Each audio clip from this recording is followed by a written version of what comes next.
Quand est-ce que vous avez commencé à écrire? J'avais commencé un manuscrit qui commençait comme ça. J'ai commencé à écrire quand je n'ai eu personne à qui parler. Ouais. L'histoire de se parler à soi-même. Écoute, je sais pas. Maintenant, je le dis là, je me dis, est-ce que c'est une forme, tu vois, ça sonne bien, et parfois, est-ce que c'était vraiment ça? Mais en fait, je trouve que c'est très difficile de dire les choses. Dans la vie, on ne peut pas tout dire. Et surtout, moi, à l'adolescence, j'ai éprouvé ça. Alors que je trouve que dans l'écriture, on peut tout écrire. Et t'aimerais écrire, du coup, plus tard? Je sais pas, du coup, comme j'aime pas me forcer, parce que je pense qu'en me forçant, j'obtiendrai rien, j'attends de voir ce qui arrive, et puis quand j'ai envie d'écrire, j'écris, quand j'ai envie de dessiner, je dessine, quand j'ai un truc, un sentiment, et que j'arrive à le poser sur le papier, je le mets. Donc j'ai des petits carnets, puis après, je verrai bien ce que j'en ferai.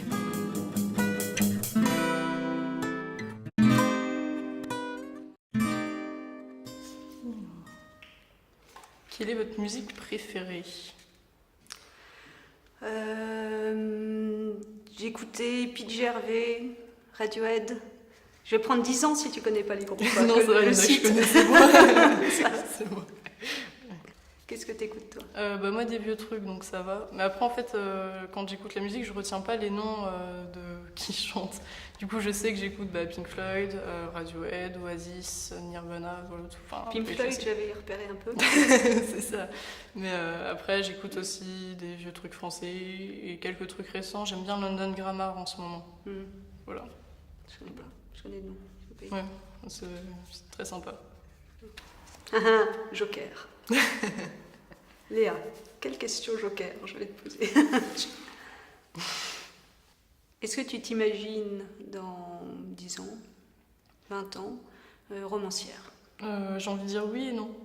Parce que du coup, si je m'imagine, ça ferait trop la voie tracée. Je me suis tracé une voie, mais sur la voie que je me trace, il y a plein de points par-ci, par-là, qui vont faire ça, des chemins tout du long.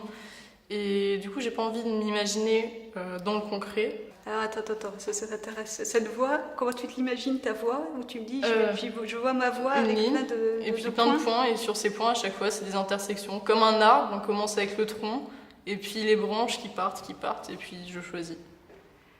Ok. Ouais. C'est très atypique. Déjà, c'est intéressant, quoi. Tu vois ta vie comme un arbre, et tu te dis, je vais arriver à un embranchement, et j'aurai le choix. Ouais, c'est bien. C'est bien, je trouve ça.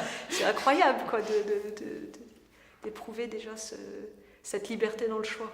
Parce que moi, moi, c'est un objectif fort, je crois. ouais. Mais tu vois, et j'ai mis des années à ce que ça. Peut-être c'était trop fort. T'as peut-être raison. Enfin, raison, tu vois. Juste on ressent des choses. Il y a pas c'est dans ce sens-là que je le dis. Mais c'est vrai que moi, j'étais focalisée. Je voulais être, tu vois. Ouais. Et à la fois, je pense que c'est intéressant parce que, bon, on a intérêt à déterminer quand on veut faire ces métiers-là. C'est un peu dur. Mais en même temps, peut-être c'était trop. Tu vois, on durcit. Tu vois ce que je veux dire? Quand on veut un truc. Et donc, c'est peut-être pour ça qu'il m'a fallu des années pour bon, aller. Au final, tu y es arrivé, donc ça va quand même. Mais voilà, je suis curieuse, faut qu'on refasse ce documentaire dans 10-20 ans. Je voudrais voir quelle branche. Ouais.